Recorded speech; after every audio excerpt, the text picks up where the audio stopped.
श्री स्वामी समर्थ सर्वांना. कशा आहात सर्वजण? मजेत आणि मस्त ना? आम्ही पण खूप छान आहोत. तर भक्तांनो, ही गोष्ट आहे स्वामींच्या काळातील एका गरीब निष्पाप भक्ताची. श्रावण महिना सुरू होता आणि त्या भक्ताची इच्छा होती की स्वामींना श्रावण गुरुवारी पिवळ्या जिलेब्यांचा आणि सुगंधी फुलांचा नैवेद्य दाखवावा. पण गरिबीमुळे त्याच्या खिशात 1 रुपयाही नव्हता. त्याने मनोमन स्वामींना प्रार्थना केली, देवा, माझ्याकडे तुला द्यायला काहीच नाही, पण या श्रावणात माझी ही छोटीशी सेवा स्वीकार कर. तो भक्त रिकाम्या हातानेच स्वामींच्या दर्शनाला गेला. तिथे गेल्यावर त्याच्या लक्षात आले की अक्कलकोटमध्ये एका मोठ्या सावकाराने स्वामींना 56 भोग आणि सोन्याच्या ताटात नैवेद्य आणला होता.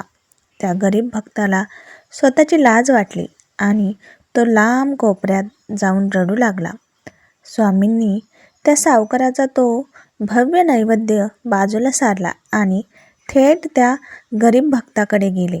स्वामींनी त्याचा हात पकडला आणि म्हणाले, अरे, तू आणलेल्या त्या पिवळ्या जिलेब्यांची चव या 56 भोगात कुठे? त्या भक्ताने तर काहीच आणले नव्हते, पण त्याच्या मनात स्वामीबद्दल असलेली शुद्ध भक्ती स्वामींनी ओळखली होती आणि त्याच्या मानसिक नैवेद्याचा स्वीकार केला होता. तर सगळ्या स्वामी भक्तांनो, पैशाची किंवा मोठ्या वस्तूची स्वामींना हाव नसते. त्यांना फक्त आपल्या मनातील खरी भक्ती हवी असते. म्हणूनच आपण केलेली सेवा ही स्वामींना कशी पावते हेच आपण पुढे पाहणार आहोत. जर आपल्याकडे म्हणजे नाही का, तुमच्याकडे एखादी स्वामीची धातूची मूर्ती असेल तर श्रावणात रोज किंवा दर गुरुवारी स्वामी मंत्राचा जप करता पंचामृताने आणि शुद्ध पाण्याने अभिषेक करावा. अभिषेकानंतर स्वामींना सुती कपड्याने पुसून घ्यावे.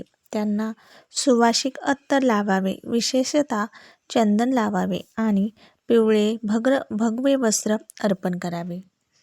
खव्याचा पेढा विशेष भोग चढवावा. नैवेद्यावर तुळशीचे पानं ठेवा, कारण तुळशीच्या पानाशिवाय स्वामी नैवेद्य स्वीकारत नाहीत. श्रावण महिन्यात जप, तप, ग्रंथपारायण करावे. ही ना श्रावणातील खूप महत्त्वाची सेवा आहे, जी प्रत्येक भक्ताने केलीच पाहिजे. मंत्रसाधना. रोज सकाळी किंवा संध्याकाळी स्वामींच्या फोटोसमोर बसून श्री स्वामी समर्थ या महामंत्राचा किंवा किमान 3 माळी जप करावा. गुरुवारी हा जप 11 माळी करावा. तारक मंत्र. दिवसभरातून 3 वेळा स्वामींचा तारक मंत्र श्रद्धेने म्हणावा. हा मंत्र तुमच्या घरातील आजारपण, भीती दूर करतो. सारामृत वाचन. श्रावण महिन्यात श्री स्वामी चरित्र सारामृत या ग्रंथाचे वाचन करणे अत्यंत शुभ मानले जाते. जर वेळ नसेल तर संपूर्ण श्रावण महिन्यात रोज 3 अध्याय वाचून एका ग्रंथाचे पारायण पूर्ण करावे. गुरुवारच्या दिवशी 1 ते 21 अध्याय एकाच आसनावर बसून वाचावे, तर त्याचे फळ अद्भुत मिळते. तर भक्तांनो, सेवा करताना काही गोष्टींची पथ्य पाळणे आवश्यक आहे. एक म्हणजे सात्विकता.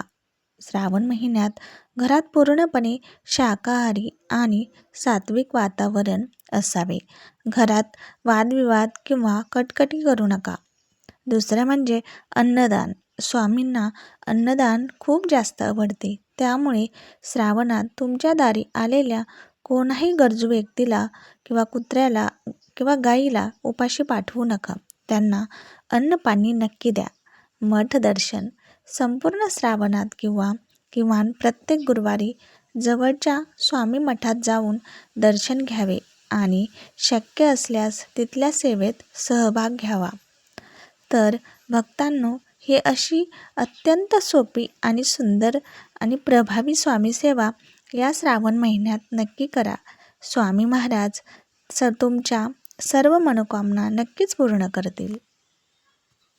दिवसभर कधी आपलं मन रमत नसेल, कधी अशांत असेल, तर श्री स्वामी समर्थ, श्री स्वामी समर्थ, श्री स्वामी समर्थ या मंत्राचा जप करा. भिवू नकोस, मी तुझ्या पाठीशी आहे हा स्वामींचा शब्द नेहमी लक्षात ठेवा. आयुष्यात कधीच कुठे आणि कसलीच अडचण येणार नाही. तुम्हाला आजचा हा व्हिडिओ आणि स्वामींचा अनुभव कसा वाटला मला नक्की कमेंट करून सांगा. हा व्हिडिओ इतर स्वामी भक्तांनासुद्धा शेअर करा. भेटूया अशाच एका नवीन व्हिडिओसोबत. तोपर्यंत स्वामी नामात लीन व्हा. अनंत कोटी ब्रह्मांड नायक श्री राजाधिराज योगीराज परब्रह्म श्री सच्चिदानंद समर्थ सद्गुरू श्री स्वामी समर्थ महाराज की जय. श्री स्वामी समर्थ.